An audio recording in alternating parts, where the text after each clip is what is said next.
오늘은 이제 독일의 필립 슈페너라는 분의 경건한 열망이라는 책과 그 전반적인 시대 상황 또 독일의 경건주의가 미친 우리 현대 기독교에 어떤 좋은 영향을 미쳤는지 이런 거 전반적으로 살펴보겠습니다.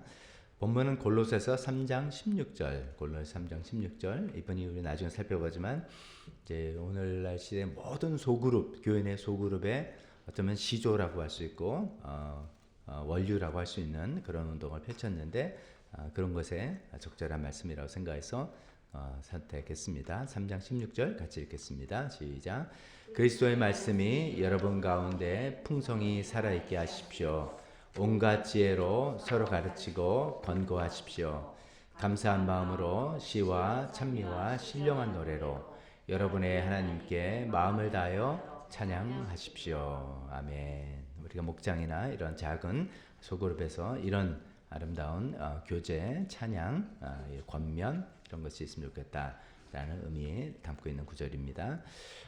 계속해서 먼저 이제 제가 늘 하던 순서대로 먼저 시대적인 배경 살펴보고 필립 슈페너라는 사람의 인물 소개 좀 해드리고 그분의 책과 여러 가지 내용들 살펴보도록 하겠습니다. 우리가 이제 제주교 종교개혁 이후에 종교개혁의 중요한 인물들 살펴봤다가 영국에 대해서 쭉 살펴보고 지난 몇 시간은 프랑스에 대해서 살펴봤는데 이제 독일로 이어서 살펴보는 그런 시기입니다. 시대적으로는 이제 여기는 이제 17세기입니다. 17세기 조금 이제 순서로 시대적으로 조금 뒤가 되는데 17세기에 독일이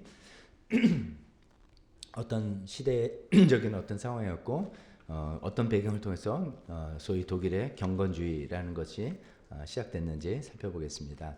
먼저 첫 번째로는 30년 전쟁의 참상 이렇게 이야기 되겠습니다.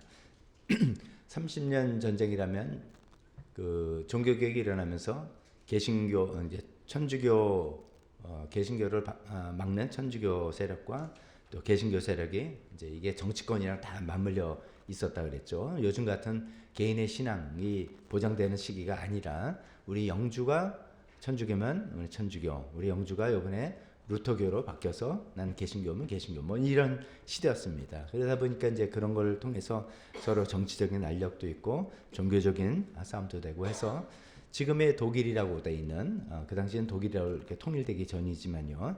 지금 독일을 무대를 거기를 삼고 30년간 전쟁이 일어났습니다. 끔찍한 일이죠.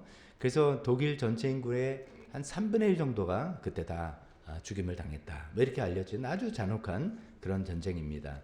그래서 전쟁 굶주림통에 뭐 여러 가지 그 유럽 사회가 큰 변화가 있었어요. 근데 이제 그때 얼마나 전쟁이 심했냐면 그 예를 들어서 마그데부르크의 약탈이라고 제가 적어놓은 이거는 보면 지금 독일의 이제 아마 보헤미아 체코 이쪽의 지역의 도시 같은데 당시 이제 카톨릭 영맹군이 개신교 도시인 마그네부르테를 포위하고 함락해서 그 도시 전체를 불태우고 주민이 한 2만 5천 명 내지 3만 명. 지금으로 봐도 굉장히 큰 숫자인데 그 당시에는 또 얼마나 많은 숫자였겠습니까? 그 사람들을 이제 학살한 아주 잔인한 그런 사건이에요. 근데 이제 뭐 그냥 단지 죽은 게 아니라 그 당시 기록을 보면 아주 잔인하게 막 갈로 죽이고 불로 태워 죽이고 고문해서 사람을 거꾸로 매달아서 밑에 불을 이제 불 피운 데 거꾸로 매달아서 소위 이 연기에 말려 죽이고 온갖 물에 빠뜨려 죽이고 사지를 찌기고 톱으로 잘라 죽이고 기름에 튀겨 죽이고 아주 중세를 간혹 보면 중세 고문이라든지 뭐 그런 부분들 나오잖아요. 이단 심판할 때 사람 어떻게 죽였는지 끔찍하지 않습니까? 그 모든 게 여기서 다 자행됐던 그런 끔찍한 사건이었습니다. 이제 이런 걸 통해서 뭐 심지어 30년 전쟁 굶주림 속에서 인육을 먹었다는 기록도 있을 정도로 도덕적, 윤리적, 뭐 경제적 완전히 파탄되어 있는 그 독일이라고 하는 지역은 완전히 파탄에 빠진 그런 시대적인 배경이었습니다. 게다가 두 번째는 이제 죽은 정통주의라고 하는데 종교개혁이 일어나서 이제 루터로부터 시작 종교개혁이 일어났는데 이제 천주교하고 이 어떻게 보면 교리 싸움을 하게 되는 것이죠. 성경을 똑같은 성경을 갖고 있는데 성경을 어떻게 해석하냐에 따라서 다른 교리를 이제 들고 일어났으니까 서로 성경을 어떻게 해석하는 우리 교회가 맞다, 저리 너희 교리가 맞다 해서 굉장히 교리가 발전되어 왔습니다. 그러다 보니까 항상 이렇게 되면은 굉장히 이게 사변적인 논쟁이 되고 추상적인 지식이 되고 이렇게 되는 것이죠. 그래서 이제 보통 정통주의 하면 좋은 건데 우리는 영어로 하면 orthodox 이렇게 되는데 우리도 요즘 그런 느낌이잖아. orthodox 그러면은 굉장히 정통인 것 같지만 뭔가 좀 이렇게 뭐 내용은 없고 뭐 건분미건조하고 막 이것저것 따지는 그렇게 인상이 들기도 하는데 딱 그렇게 된 거예요. 루터 종교개혁이 100년이 지났는데 사실 그런 걸 싫다고 해서 종교개혁을 했는데 이런 그러니까 천주교와의 교리 싸움을 통해서 오히려 이 루터교 중심의 독일에 있던 루터교의 교리가 굉장히 정통주의로 아주 사변적으로 바뀌어버려서 생명력 없는 그런 종교가 되어버린 그런 상황입니다. 세 번째는 이제 국가교회 체제 한계. 이건 계속해서 거론되는 이야기인데 태어나자마자 그냥 세례받고 그냥 교인이 되고 하다 보니까 우리 같이 이제 한 영혼을 이제 외부에서 이제 전도해 와서 이분이 말씀을 읽고 하나하나 깨닫게 되고 그래서 예수 믿고 이런 게 없는 거죠. 태어나면 다 세례받고 등록되고 세금 내고 교회 소속되고 그러니까 이제 어떤 이제 뭐 회심이라든지 예수님을 영접한다든지 어떤 마음이 움직인다 이런 게 이제 없는 시대가 되는 거죠. 이제 이래서 사실 그냥 이름만의 명목상의 그리스도인으로 가득 찬 그런 시대가 되어버렸어요. 100년 지나서 종교개혁 후에 100년이 됐는데 어쩌면 도루묵처럼 껍데기만 개신교가 됐지 도루묵이 된 것 같은 그런 상황이 된 것이라고 볼 수가 있겠습니다. 자, 이런 시대적인 배경에 이 독일 지방을 통해서 경건주의라는 그 신앙운동이 일어났다라고 말씀드리겠습니다. 그 경건주의를 이제 그 앞에는 또 뭐 준비한 분들도 있지만 본격적으로 이제 필립 야콥 슈페너라는 분을 통해서 경건주의가 일어났다 이렇게 우리 알려져 있는데 그분에 대해서 살펴보겠습니다.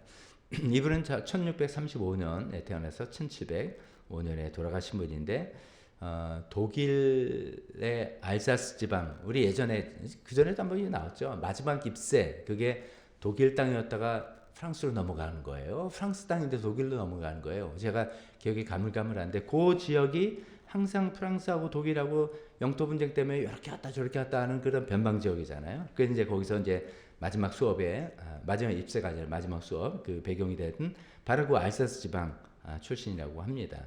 근데 이분이 이제 아버지는 이제 법률 고문이고 서기고 꽤 이제 지식인층이고 집안은 뭐 경건한 루터교 집안에서 그렇게 신앙생활을 하신 분인데 이분에게 개인적으로 영향력을 준 분이 거기 기록된 대로 데모 그 왜 서양에는 그런 데모 대부 이런 개념이 있잖아요. 데모인 아가타 부인이라는 분이 아주 신앙심 깊고 교양이 있고 이런 분이었나 봐요. 그래서 이제 어린 슈펜에게 신앙교육뿐만 아니라 인격적으로도 형성에 여러 가지 좋은 영향을 미쳤다고 합니다.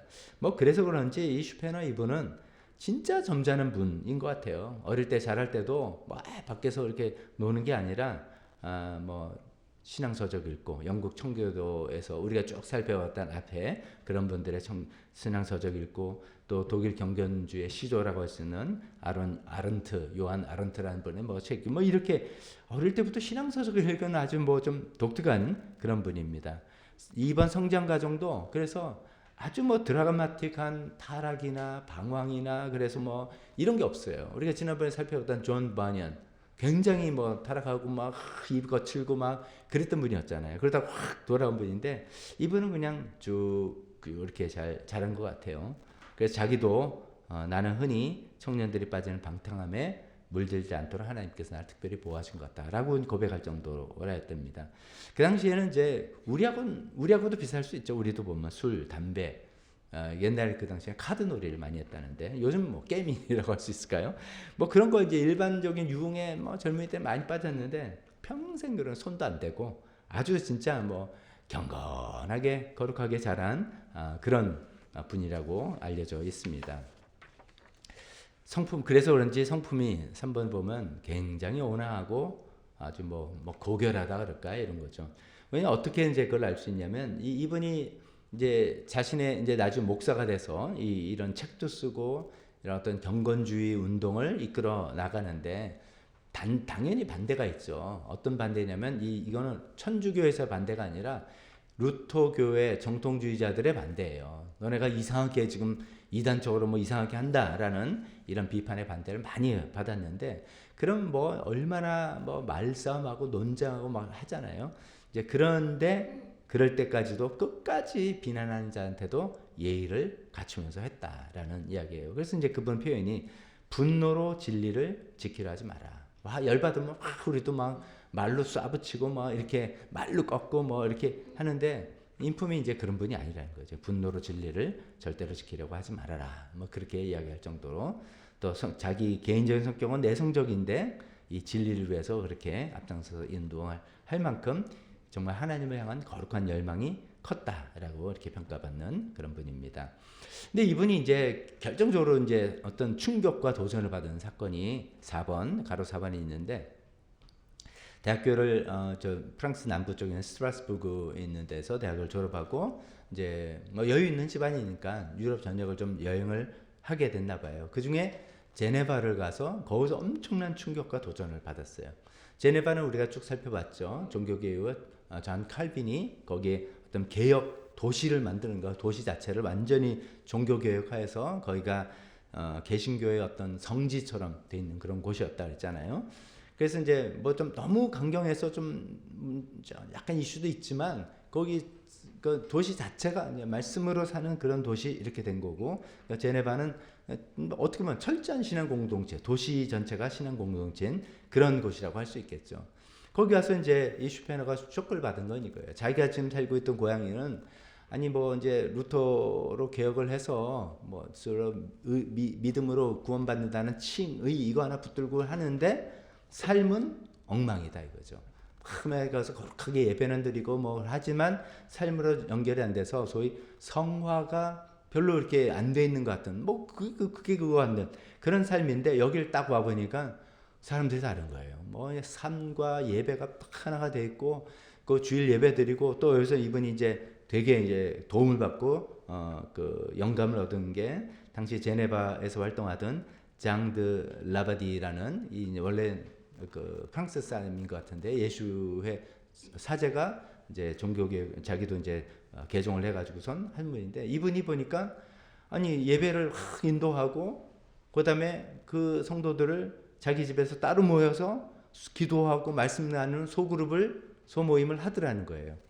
그러니까 거기서 이제 아이디어를 얻은, 야 이거구나. 근데 예배 한번 딱 드린다고 되는 게 아니구나. 예배는 예배대로 딱 드리고 따로 모여서 말씀 공부를 하고 삶을 나누고, 이래서 이런 변화가 있구나라는 것을 제네베 가서 보게 된 거예요. 그래서 그게 굉장히 영감을 받고, 결국 그 아이디어를 가지고 이 이제 슈페너의 그 유명한 따옴표로 써 있죠. 경건의 모임이라는 뭐 콜레기아 피에타티스라고 이제 뭐 굳이 독일어로 만들면 그러는데, 그런 경건의 모임을 만든 것이 사실 제가 아까 말씀드린 오늘날 현대교회 모든 소그룹의 모태가 된다라고 하는 거죠. 굉장히 중요한 역할을 하신 분입니다. 그래서 이제 제네바에 갔다 와서 자기가 목사가 돼서 하면서 이 아이디어를 얻어가지고 1670년에 이제 예배를 드리고 자기 집에서 경건의 모임을 따로 해서 거기서 말씀 공부 서로 하고 서로 우리처럼 나누고 같이 기도하고 하는 그런 운동을 시작한 것이 쫙 퍼져서 유럽 전역에 경건주의라고 하는 운동이 되고, 그것이 전 유럽에 좋은 영향을 많이 미치게 됐습니다. 그 3번은 이제 그러면 그 경건주의, 독일의 경건주의가 어떤 좋은 영향을 미쳤냐, 또 이것이 현대 기독교에 어떤 뿌리 역할을 했는가, 이런 거를 한번 살펴봅니다.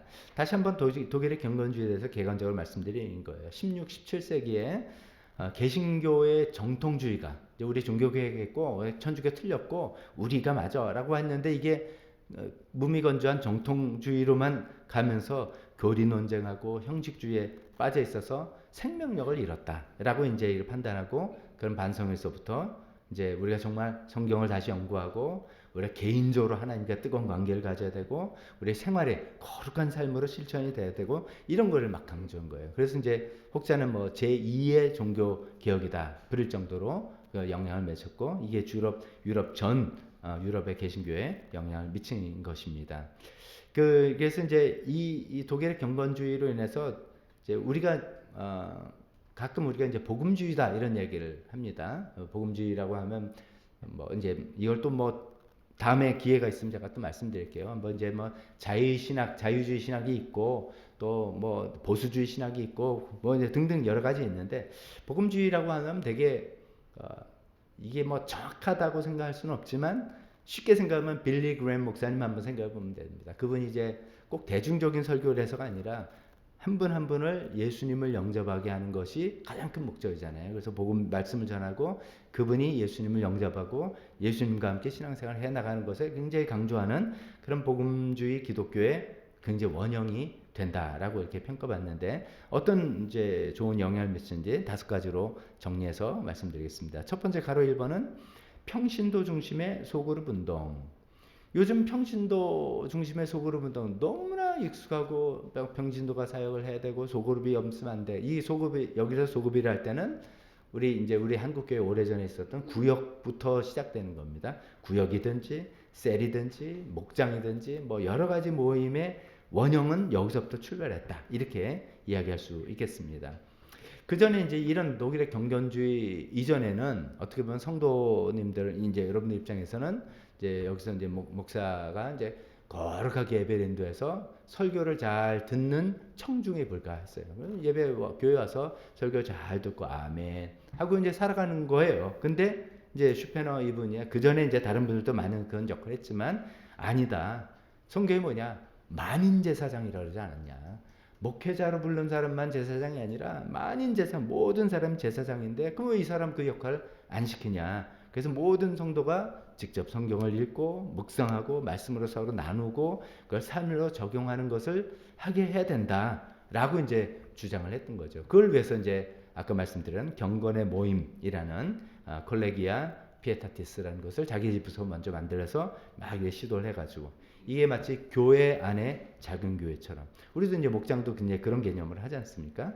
그렇게 추정했던 것입니다. 그게 이제 굉장히 이분의 경건주의 운동을 통해서 그것이 시작이 됐던 좋은 영향이고요. 또 두 번째는 세계 선교에 폭발적 동력을 제공했다라는 것입니다. 기억하십니까?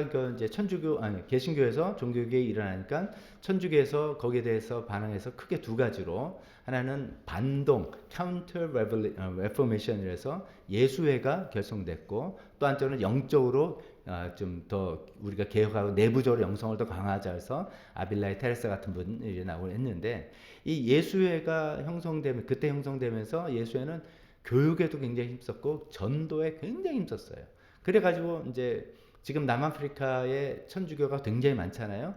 대부분 예수교 그 선교사들이 간 거예요. 그 예수교 선교사들 전도를 세계 선교를 굉장히 많이 했습니다. 그런데 정작 개신교는 선교를 생각을 못했어요. 아마 이제 교류 확립이지 뭐 여러 가지 이제 복잡한 문제인지 그래서 그렇겠죠.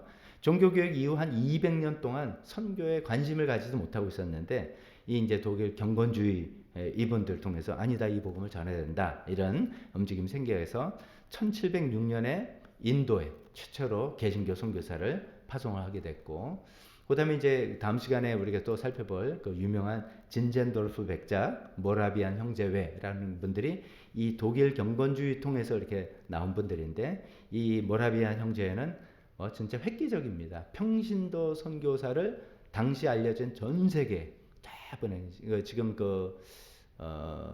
인디아 제도 그러니까 그 캐리비안 제도에 있는 그 섬까지도 다 평신도 선교사로 보냈던 선교사에서 아주 대단한 역할을 했던 그런 분들인데 그 뿌리가 이 경건주의라고 말씀드리겠습니다.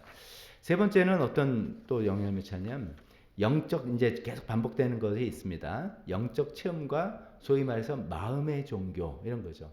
그 전에는 지성이에요. 우리가 믿는 바가 뭐냐? 교리 전쟁, 이념 뭐 이런 거 성경을 막 이렇게 지적으로 사변적으로 설명하고 그런 것이 그 중심이었다면 경건주의에서는 그 뜻 자체가 경건하게 이렇게 생각한다는 게 그냥 경건 이게 아니라 우리 마음이 뜨거워야 된다 이런 뜻의 경건이에요. 그래서 내가 지성에서 마음 개인적인 체험 하나님을 체험하는 체험으로 그 중심이 옮겨져 간 거예요. 그래서 여기에 이제 영향을 또 많이 받은 분이 나중에 살펴보겠지만 영국의 존 웨슬레예요. 그래서 이제 감리교가 생겨나면서 이렇게 된 것이죠. 이게 아까 말씀드렸지만 이 국가 종교 시스템이 아니다. 그건 이제 문제가 있다라는 생각에서 그걸 이제 부인하고 재침례교도처럼 다 그걸 뭐 관두자라는 건 아니지만 개인적으로 예수님을 믿고 인격적인 회개, 성령의 거듭남 이런 것이 있어야 된다는 걸 굉장히 강조한 것이 아까 말씀드린 것처럼 복음주교의 핵심 가치로 이어진 거죠. 네 번째는 가로 4번의 실천적 디아코니아라고 하면 말뜻 자체는 봉사입니다. 근데 이거는 우리가 보통 사회 구제, 사회 참여면 정치 참여로 표현했는데 사회 복지, 사회 구제 이런 것이죠. 그러니까 우리가 교회에서 우리만 신앙생활을 하는 게 아니라 이 손을 사회로 뻗어서 이 복음을 함께 나눠야 된다 이런 것이죠. 그래서 이제 이 슈페너라는 분을 이어서라고 표현 우리가 보통 하는 그 프랑케라는 분이 그 다음에 또 뭐 지도자처럼 활동을 많이 했는데 그 독일의 할레 대학이라고 굉장히 그 유명한 대학이라고 합니다. 이제 이 대학을 세우고 그 대학교만이 아니라 그 근처에서 고아원도 세우고 학교, 인쇄소, 약국 통합하는 어떤 복지 시스템, 기독교 복지 시스템을 구축한 거예요. 그래서 이제 거기서 많은 사람들, 가난한 사람들을 도와주고 구제를 하고 또 이 학교가 지식 전달이 아니라 영성과 인격을 함께 키우는 그런 우리가 다 이제 그런 걸 바라잖아요. 이분들이 이제 그런 거를 그때 했다는 거죠. 최초는 물론 아니겠지만 그래가지고 그 장군이 이제 어떻게 평가받냐면 나중에 지금 이제 독일이 아니라고 제가 말씀드렸잖아요. 그래서 막 이제 어떤 뭐 신성로마 제국이 뭐 이런 때인데 나중에 프로이센을 중심으로 독일이 통일되고 독일이 강대국이 되는데 그 프로이센의 교육제도에 아주 영향을 미쳐서 그래 프로이센이 이렇게 강국이 되었다 이렇게 알려져 있습니다. 즉 이제 실천적 디아코니아는 복음 전파와 함께 우리 영혼 구원과 함께 사회적인 책임을 함께 감당했던 그런 모델이다 이렇게 말씀드리겠습니다. 하나 더 이제 이야기한다면 가로 5번의 찬송과 예배 영성의 변화. 이분들이 이제 그 전에 그 루터 정통파는 탁 모여서 제가 그냥 틀릴 수 있지만 그냥 제 상상에 8표가 쫙 나면서 하나 거룩하신 하나님 천주교 같으면 캐런 내성당이 높이 올라가는 것 같이 그런 예배를 드리다가 이제 이 경건주의 분들은 그것도 좋지만 그 하나님을 내가 경험해야 되고 내가 경험한 거를 찬양으로 해야 되지 않겠냐 이렇게 좀 바뀐 거예요. 그러니까 살아있는 고백이 되어야 된다 이렇게 된 거예요. 그래서 이제 하나님을 객관적으로 하나님 어떤 분이다 찬양하는 것 정말 중요하지만 그 하나님을 내가 어떻게 체험하고 그 하나님의 어떤 경험을 했고 하는 것들 감사 찬양 이런 것도 표현한다. 이것도 찬양이다라고 해서 이제 그런 류의 찬양이 이때 독일 경건주의를 통해서 많이 쏟아져 나왔습니다. 이제 우리 이제 내 영혼이 은총 입어 우리가 알고 있는 그 찬송은 후대 이제 미국에서 만든 찬송인데 그런 류의 찬송이다 이렇게 생각하면 되겠습니다. 오늘날은 이제 이렇게 또 평가하죠. 오늘날은 이쪽이 너무 많으니까 아니야 찬송은 하나님께 드리는 게 이거 신경 써야 돼. 우리는 좀 이 밸런스를 잡자고 하잖아요. 근데 옛날에는 이것만 있었던 거예요. 예를 들면 이제 천주교 가면 생각하는 거기서 내 마음이 이런 거 없잖아요. 하나님은 쌍투스 하면서 그런 찬송만 하던 데인데 그 쌍투스 하나님을 내가 어떻게 경험했느냐 이걸 하자는 거죠. 그럼 이제 대표적인 예로 우리 찬송가에서 찬송가 549장에 보면 내 주여 뜻대로 행하옵소서 이게 그 독일 경건주의 시대 때 지어진 찬송이에요. 벤자민 슈몰크라는 목사님이 신방을 막 갔다 왔는데 돌아보니까 제가 자세한 사정 모르겠는데 두 아들이 화재인지 모르겠지만 불의의 사고로 세상을 떠났어요. 얼마나 황당하겠어요. 근데 이제 그래도 결국 이것을 하나님 뜻에 내가 다 이걸 맡기고 그래서 그 찬송을 살든지 죽든지 이제 표현하는 게 이제 그런 것 같습니다. 이게 찬송으로 불려지는 거죠. 하나님이 어떤 분이다의 고백이 아니라 그 하나님 믿는 나의 마음은 하나님 때 순복하고 나 자기를 부인한다는 그런 마음을 찬송으로 부른 그런 것들이 이제 여기서부터 나오기 시작해서 또 우리 찬송의 한 축을 이룬다고도 볼 수가 있겠습니다. 그런 이제 기여를 많이 했던 분입니다. 자, 그러면 이제 본격적으로 이 책을 한번 소개해 봅니다. 책 내용을 앞에 소개한 내용들이 다 묻어 있어서 뭐 이제 아유 똑같은 소리 하네라고 하겠지만 한번 정리한다는 색으로 들어보시면 그 책 제목은 경건한 열망입니다. 경건한 열망. 영어로 한다면 pious desire, 아주 경건한 desire 이렇게 하고 독일어로 피아 데시레이아 이렇게 돼 있는데 이 책은 결국 이제 이 슈페겔 이 뭡니까 슈페너 목사님이 그 루터교의 정통주의 아니 뭐 형식만 남은 듯한 정통주의 교회 병폐라고 생각하면서 그거를 좀 새롭게 갱신해야 된다. 이제 이 포커스가 그런 겁니다. 그런 맥락에서 썼는데 6가지 구체적인 제안을 하는 거예요. 그래서 이제 경건한 모임 이런 것도 형성되고 다 그렇게 나오게 된 건데 첫 번째는 이런 거죠. 성경의 더 풍성한 사용. 성경을 더 우리가 많이 사용해야 된다. 근데 이거는 목회자만이 아니라 성도들 다 같이 해야 된다라고 하는 거죠. 그래서 이제 책에 이런 인용문이 있습니다. 단순히 그 부분을 읽겠습니다. 단순히 설교를 듣는 것만으로는 부족하다. 성도들이 직접 말씀을 먹고 서로 나눠야 한다. 성도들이 직접 이 말씀을 풍성하게 담고 해야 된다. 그래서 예배드리고 설교 듣는 것만이 아니라 우리 소모임에서 그 형태는 어떻더라도 거기서 성경을 그 당시에는 뭐 읽고 토론하고 이런 문화고 요즘 그거는 이제 시대에 따라서 그 방법론은 다 다를 수 있겠죠. 그렇지만 전체에 모여서 예배드리고 설교하는 것과 소그룹 모임에서 그것을 더 실제화하는 것 이 두 가지가 있어야 된다. 그렇게 성경을 활용해야 된다라는 주장이었던 것이죠. 2번은 이제 만인 제사장직 회복. 아까도 말씀드렸죠. 모든 그리스도인은 제사장이다. 영적 돌봄이 목사만의 전유물이 아니다. 그래서 평신도들이 서로 가르치고 권면하고 위로하고 그게 신약교회의 모습이다. 라는 것을 이야기했던 것이고 세 번째는 지식보다 실천. 그러면서 기독교는 지식의 체계가 아니라 사랑으로 역사하는 믿음이다. 사랑이 있다면 믿음으로 역사하는, 나타나는, 워킹하는 그런 것이어야 된다라는 그런 표현이죠. 그래서 이제 이 당시는 우리가 상상할 수 없을 만큼 신학적인 논쟁이 많았던 때예요. 우리 계속해서 그런 걸 이제 면모를 엿보잖아요. 근데 그런데 에너지 낭비하지 말고 이거예요. 그런데 에너지 낭비하지 말고 가난한 이웃에게 복음 전하고 그들을 구제하고 섬기고 사랑을 베풀자. 그게 진정한 신앙의 모습의 그 모습이다라고 강조했던 것입니다. 네 번째는 종교 논쟁의 태도 변화. 좀 전에 말씀드린 것처럼 신학 논쟁 이렇게 되면은 논쟁을 하다 보면은 기분이 논쟁을 하다 보면 저 사람이 나를 인격적으로 이렇게 되는 거예요. 그래가지고 뭐 이렇게 되고 또 사실 이게 신학, 종교 이렇게 되면은 자기 모두를 걸게 되는 거잖아요. 그러니까 뭐 저 사람을 이렇게 되는 거잖아요. 그래서 항상 상대방을 악마화하는 거죠. 근데 이분이 아까 이제 말씀드렸지만 인격이 좀 굉장히 고결하신 분인가 봐요. 그래서 이렇게 얘기하는데요. 진리를 수호할 때도 사랑과 온유함으로 해야 된다. 어떻게 해서라도 우리 그 교리를 수호해야 된다. 이게 아니라 진리를 수호할 때도 사랑과 온유함으로 해야 된다라는 것을 굉장히 강조하는 내용이 있다는 것이죠. 우리도 이제 이단이라든지 심지어 이단이라든지 우리가 생각 좀 다른 사람하고 논쟁할 때 잘못하면 그렇게 빠지기 너무 쉬운 거죠. 근데 그건 그분의 견해고 이단이 아니라면 견해고 그래도 우리 감정을 컨트롤하고 온유한 태도를 가져야 되겠다 이렇게 생각해 볼 수도 있겠습니다. 가로 5번에 보면 신학교육의 개혁.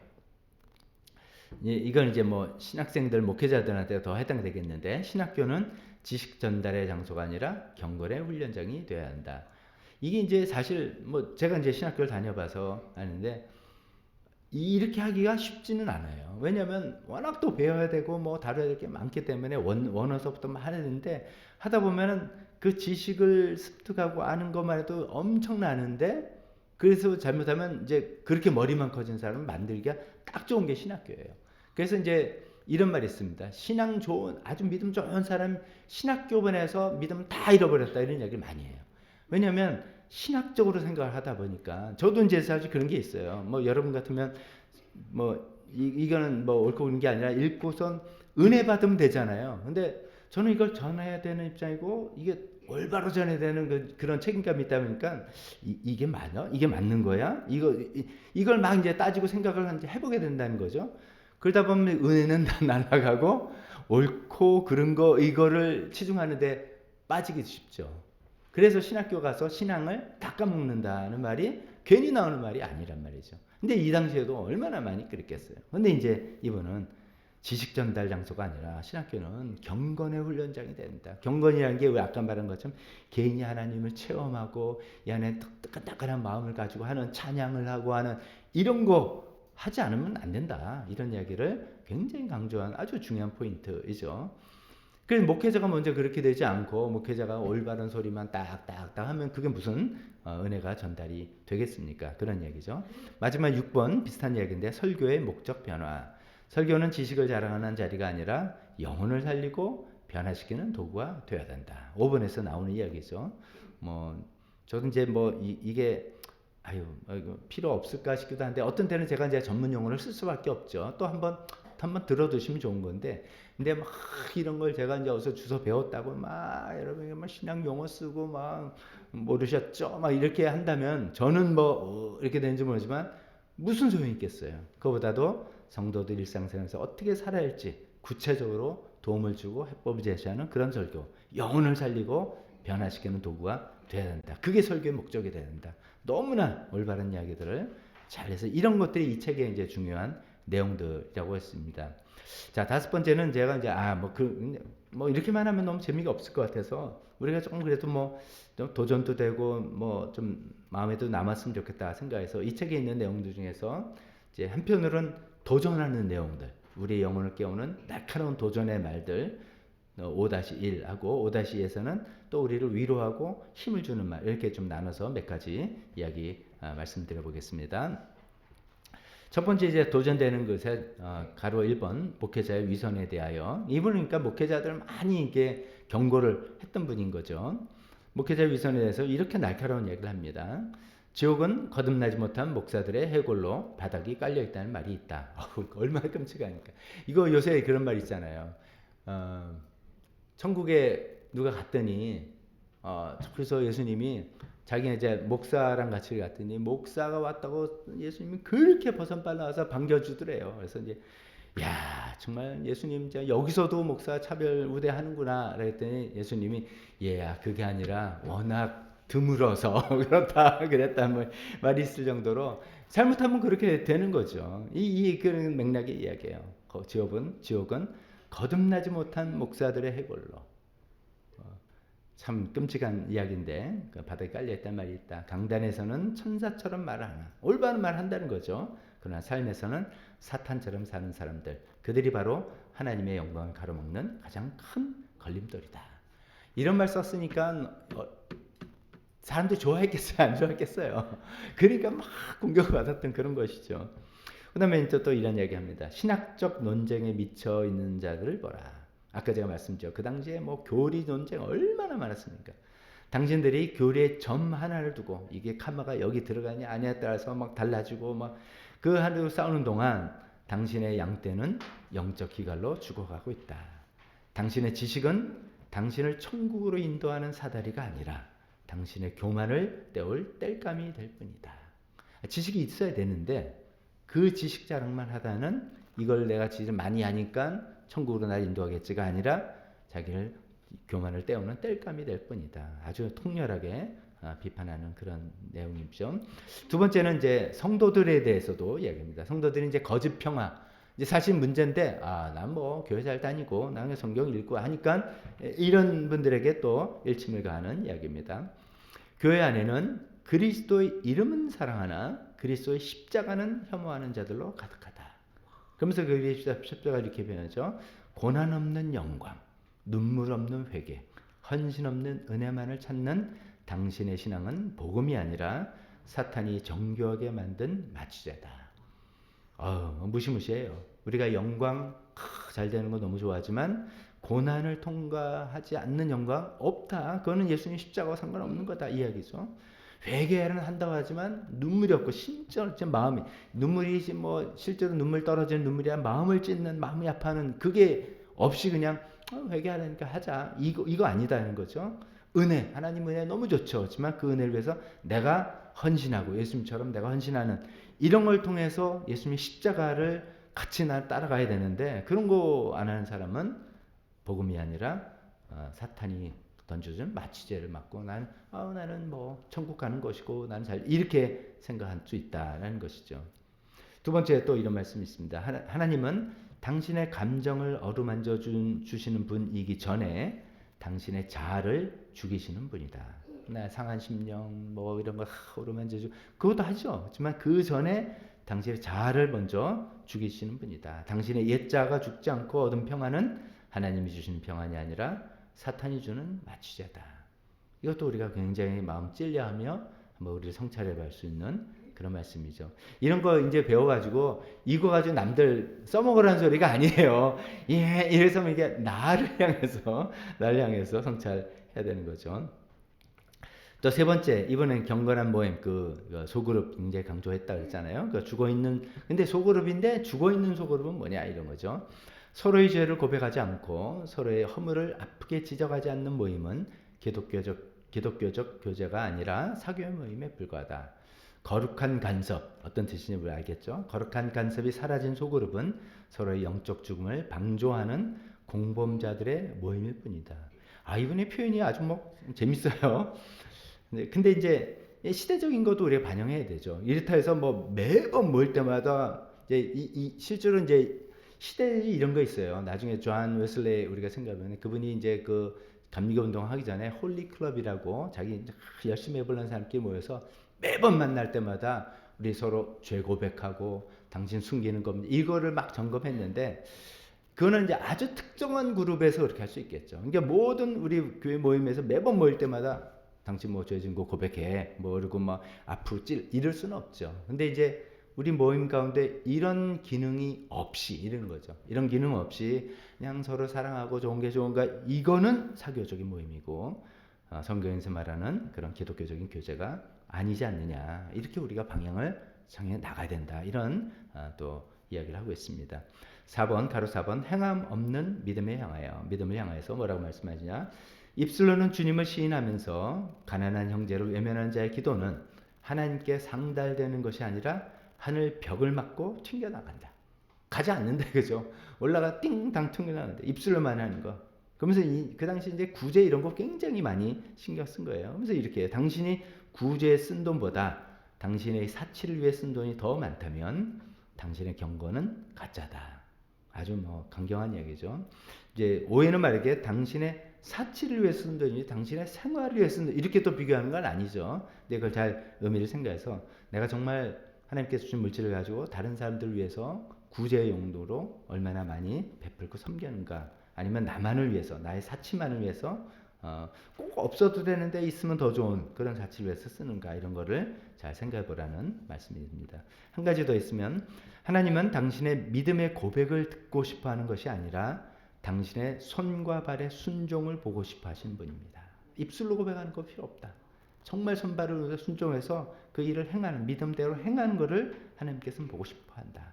순종이 없는 믿음은 악마도 가지고 있는 신념에 불과하다. 얼마나 뭐 좀 정확한 말입니까? 자, 그다음에 이렇게 통렬하게 비판만 할 뿐만 아니라 이제 또 따뜻한 위로의 말씀 있는 부분도 몇 가지 살펴보겠습니다. 교회에 대한 소망. 그 당시 이제 교회가 뭐 좀 바람직한 형태가 아닌 거 아니에요. 그러니까 이제 경건주의 운동이 일어나서 그것도 막 싸우고 막 공격당하고 더 주류파인 루터교의 정통주의로 공격당하고 뭐 이런 상태 아닙니까? 그런 교회입니다. 비록 교회가 지금은 폐허처럼 보일지라도 우리는 절망해서는 안 된다. 하나님께서는 여전히 당신의 교회를 사랑하시며 우리에게 약속하신 더 나은 때가 반드시 올 것이기 때문이다. 겨울이 깊으면 봄이 오듯 하나님의 말씀은 반드시 다시 꽃을 피울 것이다. 하나님의 약속, 하나님의 그 마음에 소망을 거는 그런 마음을 또 계속 이야기하고 있습니다. 가로 2번 말씀의 생명력에 관해서 하나님의 말씀은 살아있는 씨앗이다. 이 씨앗이 성도의 마음밭에 떨어지면 우리가 잠든 사이에도 하나님의 은혜가 그것을 자라게 하신다. 우리가 얼마나 이거 붙드는 그런 말씀입니까? 그런 내용을 잘 정리한 거 아닙니까? 우리는 말씀을 그 심령에 심자 이거죠. 그래서 교회 와서 설교 말씀이라도 한번 듣고 성경 한 번이라도 읽고 하게 하는 게 다 이제 이런 거죠. 하나님 말씀의 능력 이거를 우리가 믿기 때문이 아닙니까? 그래서 그런 거죠. 그리고 우리가 할 일은 그저 말씀을 펴서 읽고 우리 경우는 또 읽게 하고 또 들어가고 그 향기를 맡는 것뿐입니다. 그러면 말씀이 우리를 변화시킬 것이다. 하나님 말씀의 능력을 우리가 믿고 그래서 정말 이제 그냥 읽고 우리가 직접 읽고 묵상하고 또 전하고 이거를 하자라고 하는 그런 이야기죠. 3번 참 3번 저는 개인적으로 참 마음이 뭉클하고 이게 우리 교회 모든 목장들 이렇게 됐으면 좋겠다는 생각입니다. 성도가 서로의 손을 잡고 각자의 연약함을 고백할 때 그것에 주님이 함께 계신다. 혼자서는 넘어지기 쉬운 길이지만 사랑으로 묶인 형제들과 함께라면 그 어떤 거친 폭풍우도 넉넉히 이겨낼 수 있다. 교회는 우리가 함께 쉬어가는 하늘의 안식처이다. 하늘 가는 건데 우리가 함께 혼자는 너무 힘들지만 함께라면 거친 폭풍우도 넉넉히 이겨나고 서로의 연약함을 고백하고 나는 다 아는데 뭐 말해봐 이런 게 아니고 나의 연약함 서로 고백하고 그런 것들이 다 받아들여지고 그런 가운데 하나님께서 함께 계셔서 그 따뜻한 그런 성도의 교제가 넘치는 우리 아까 골로새서 3장 16절에 읽은 것처럼 서로 지혜를 가지고 권면을 가르치고 서로 하나님을 찬양하고 그리스도가 그 안에 함께 하시고 하는 그런 공동체 되자는 말씀이죠. 마지막 4번 하나님이 친밀한 동행원에서 하나님은 저 멀리 하늘 보좌에만 계신 분이 아니다. 그분은 우리 영혼의 가장 깊은 곳에 거처를 정하시고 우리의 숨소리보다 더 가깝게 우리와 대화하길 원하신다. 당신이 무릎 꿇는 그곳이 바로 하늘문이 열리는 천국이다. 그래서 쭉 살펴보지만 영성 있는 분들은 다 이걸 붙들죠. 우리가 이제 이걸 어려운 말에서 하나님의 초월성 또 하나님의 내재성 이렇게 표현합니다. 하나님은 하늘에 계셔요. 그렇게 이야기하는 건 하나님은 우리 인간 세계를 초월하시는 분이다라는 건데 하나님은 그런 하나님만이 아니라 하나님은 내재성, 내 안에 계신다. 사실 편재하시기 때문에 다 이게 가능한 거죠. 이 두 가지를 잘 붙드는 거죠. 근데 이제 우리가 초월적인 하나님을 우리가 찬양하고 경배하고 신뢰하고 따라가는가 동시에 근데 그 멀리 계신 분이 아니라 내 안에 계셔서 그 주님과 함께 동행하고 대화하고 그 뜻대로 살아가는 이 두 가지를 같이 하자는 그런 말인 것 같습니다. 자, 이런 내용들 혹시 조금이라도 도움이 되었으면 좋겠고 사실 살펴보니까 진짜 이런 걸 통해서 진짜 오늘날 우리 그 교회 기독교 교회의 모습들이 많이 이렇게 자리가 잡혔구나. 굉장히 큰 영향을 미쳤던 좋은 영향을 미친 그런 독일의 경건주의 또 필립 슈페너의 경건한 열망의 책에 대해서 소개해드렸습니다. 기도하겠습니다.